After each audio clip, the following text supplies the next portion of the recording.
Welcome to this episode of my podcast. My name is Kalsoom, and I specialize in training medical professionals how to get the score they need in IELTS or OET so that they can get their dream job, take their career to the next level, and start living their best life with their families by providing them with bigger and better opportunities.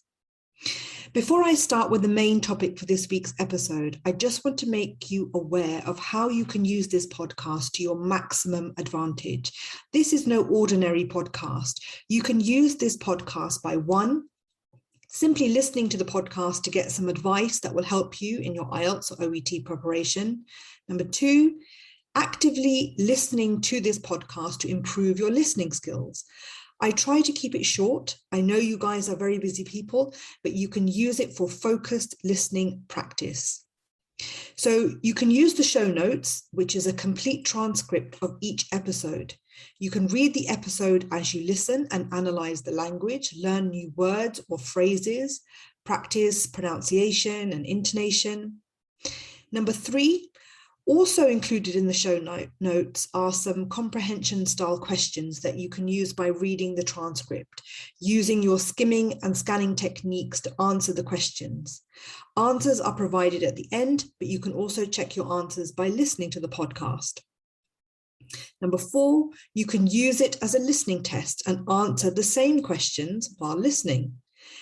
And number five, I also include a brief analysis of some useful words or phrases that I have used in the podcast, which you can learn. So it's up to you how you would like to use this tool. Please don't forget to like, subscribe, and share this podcast with your colleagues and social media so that more people can benefit from it too.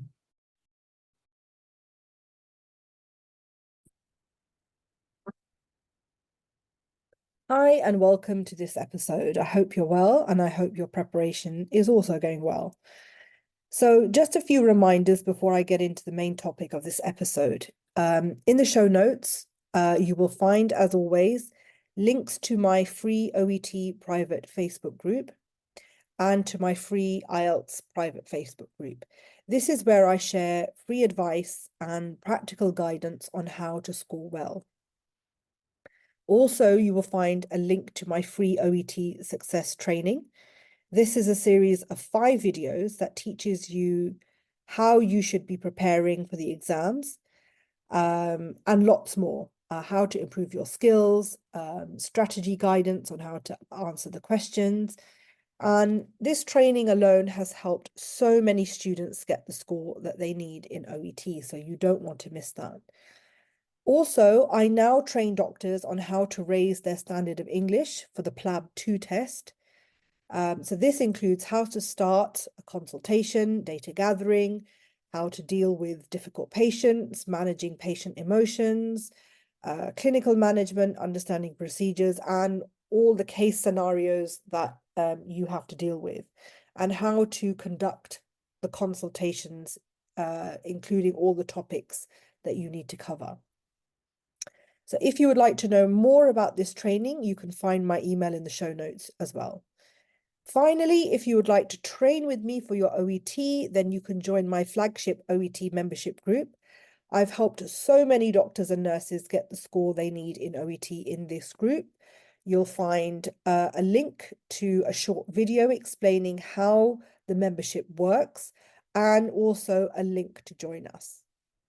Okay, so let's get on with this episode. So this episode is all about IELTS Speaking Part 2. Part 2 of the IELTS speaking test is where the examiner wants to see if you can speak about a topic for up to 2 minutes. They are testing your fluency, your vocabulary, your grammar, and how well that they can understand you. Now, it's always important to understand what the examiner is testing. If you've been following me for a while, or you've been in my Facebook groups, or you've done any training with me, you will know that this is the first thing that I teach, the marking criteria. You must know what the examiner wants from you. And the only way to know that is by understanding the marking criteria.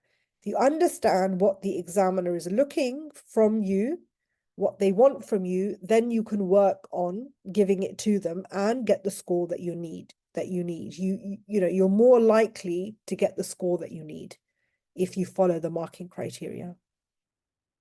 So in part 2, you're given a cue card with a topic and some bullet points. So the topic, the topic of the what you need to speak about could be, for example, talk about an electronic device that you find useful, right? Talk about an electronic device that you find useful.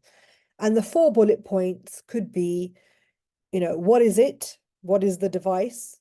How you learned to use it? How long you have had it? And explain why you find it useful. So you're describing what it is, how you learned to use it, how long have you had it, and explain why you find that device useful. Now, there are a number of things that you need to consider when it comes to part 2 questions. First of all, you're given 1 minute to plan what you're going to say. A lot of students waste so much time in this 1 minute on thinking about what object to choose to talk about, or, whatever the topic is.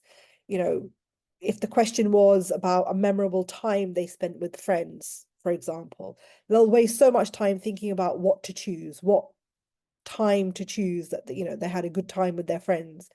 You can't afford to do that in the exam. You can't afford to waste time on thinking of an idea.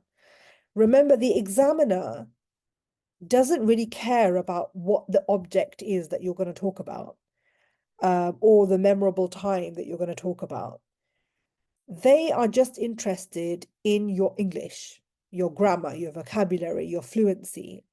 And that should be what you need to spend your time on. Obviously, what you answer, what you choose, has to be relevant to the topic.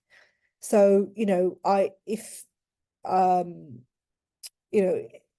with the device example, I can't talk about, I don't know, a handbag or something like that. It's something that's completely unrelated. It's not an electronic device, so you have to choose something that's relevant. But what that is, you shouldn't be spending so much time thinking, oh, shall I choose this or shall I choose that? Just pick one.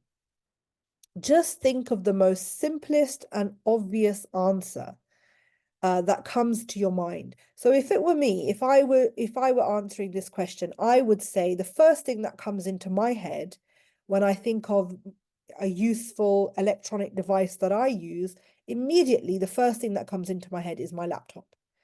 For me, it's the most obvious answer because I'm always using it. I do all my work on there, or my research, or my lessons. I'm recording my podcast on there, my emails. I create all my courses, my lessons. I reply to all my messages. All my social media gets done on my laptop. It's where I get all my work done. It's very important to me. So that's the first thing that came into my mind. It's the most obvious. It's not the most elaborate, but it's the most obvious. And I know that for me to talk about my laptop for 2 minutes would be very, very easy. That's probably, because I have the most to say about it. So I would go with that one. That's what I would choose. For you, it could be a tablet, a computer, your phone. Just decide on one that you can speak about the most. Just don't think about it too deeply. Choose whatever comes to your mind. If you can't think of anything, then just make something up. Just make up something. If you can't think of a memorable time you had with your friends, for example, or a favorite, movie that you watched, you can't think of one off the top of your head, your mind's gone blank, or you don't watch movies, perhaps. Just make it up. Just pretend, or just think of something a friend said to you and they described a movie, or they described a memorable time that they had with their friends, or an electronic device that they find really useful. What would they say about it? Just make it up. The examiner doesn't care. They're not going to check up to see whether it's correct or if it's true. You just need to use the object to demonstrate your English. You just have to have enough to say about that subject, that topic, to demonstrate your English to the examiner. So what you need to spend your time on in that 1 minute is what you need to say and how you will say it. Another thing is a lot of students, maybe even most students actually, believe that they can only talk about the bullet points. And this is incorrect. Again, this goes back to having knowledge of the marking criteria. So if you look at the marking criteria, nowhere in the marking scheme does it mention anything about the bullet points, about completing all the bullet points, or anything like that. So the only real requirement is that you speak about the topic. So that means you can talk about anything as long as what you say is about the topic or it's related to the topic. So going back to my example, my laptop, I can talk about anything to do with my laptop. So as long as it's to do with my laptop, I can say anything. And the reason why this is important, what this means is that you're very unlikely then to run out of things to talk about because you're no longer limited. You're no longer restricted to just the bullet points. And sometimes the bullet points can be quite limited. And what happens is that students who stick to just the bullet points, they normally run out of things to say after the first minute.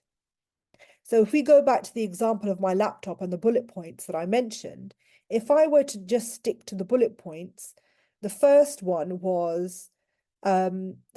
point was, what is it? I could answer that really in like 10 seconds.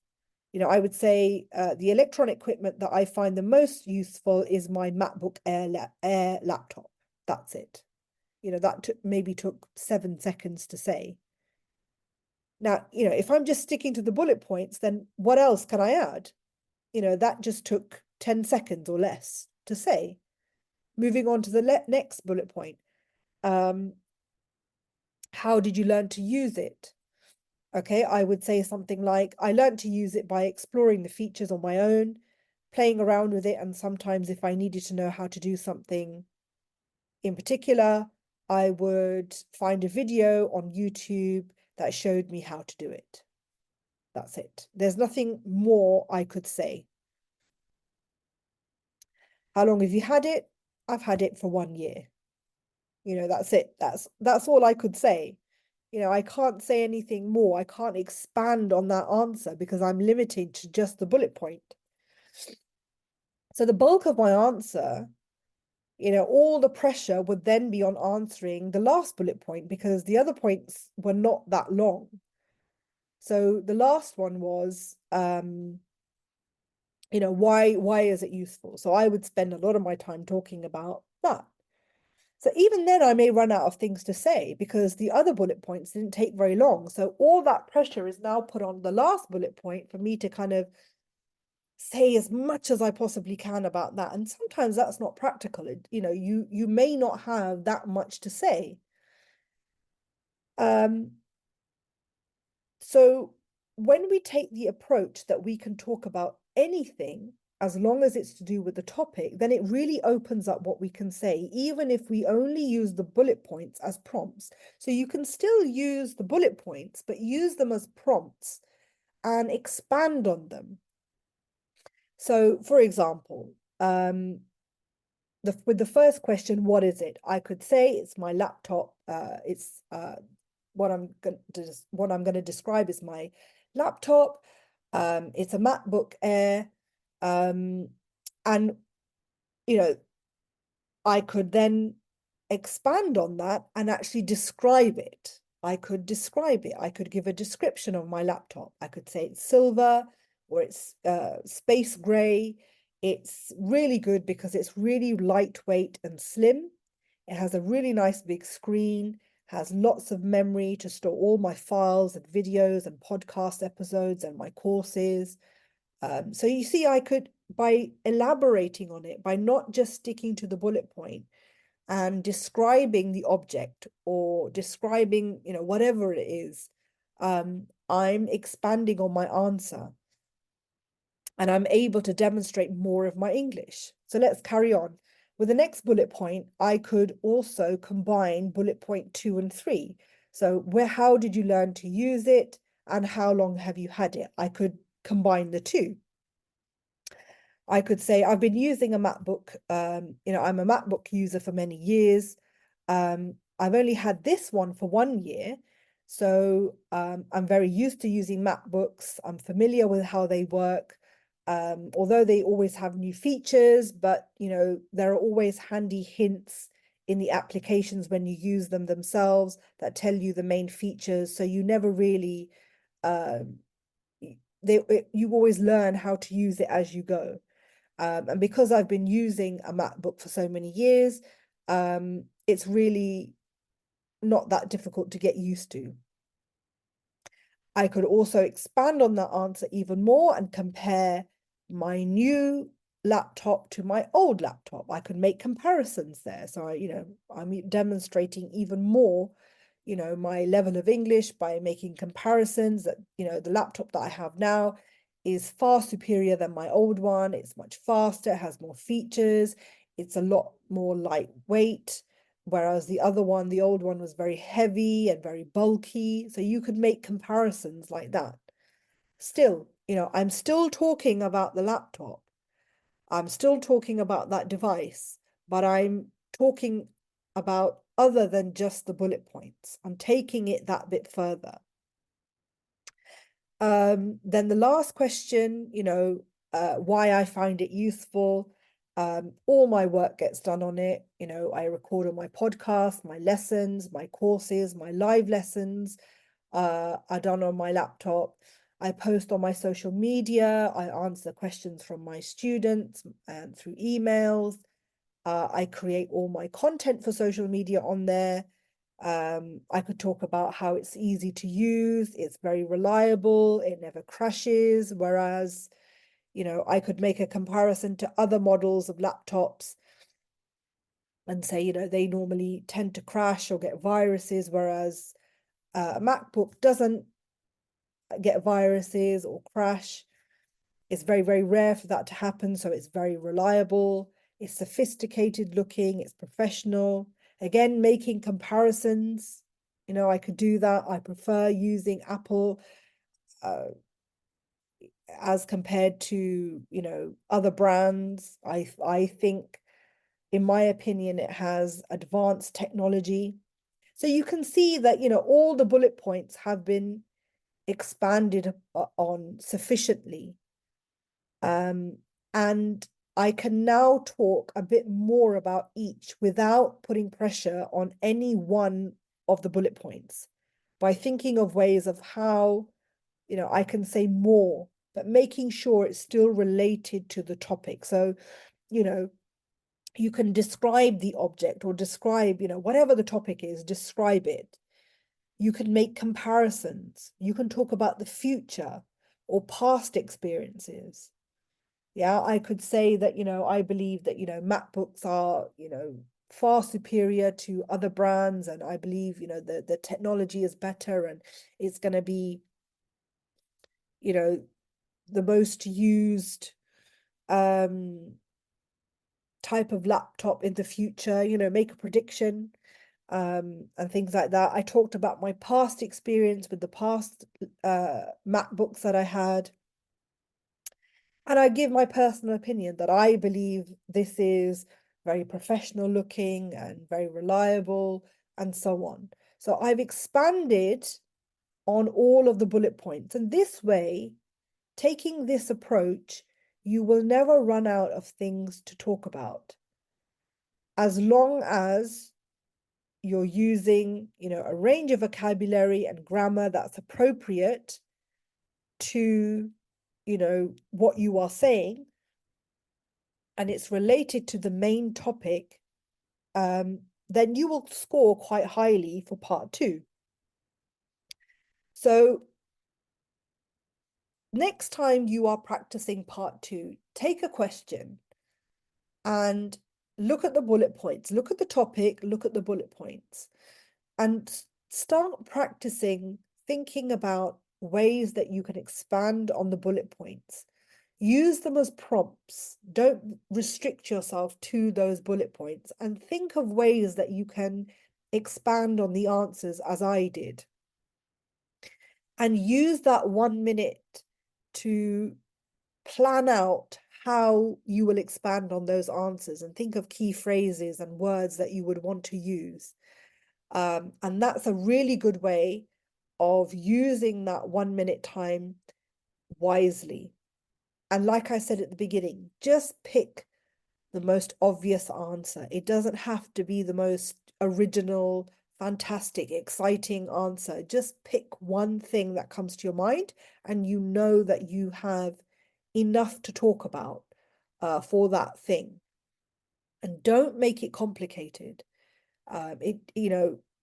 What I talked about, what I said about my laptop wasn't complicated at all. Well, at all. It was very simple, very straightforward. And by expanding the bullet points, I also showed to the examiner, I demonstrated to the examiner the different, grammar as well, making comparisons, talking about the future, talking about the past, giving my personal opinion, and so on.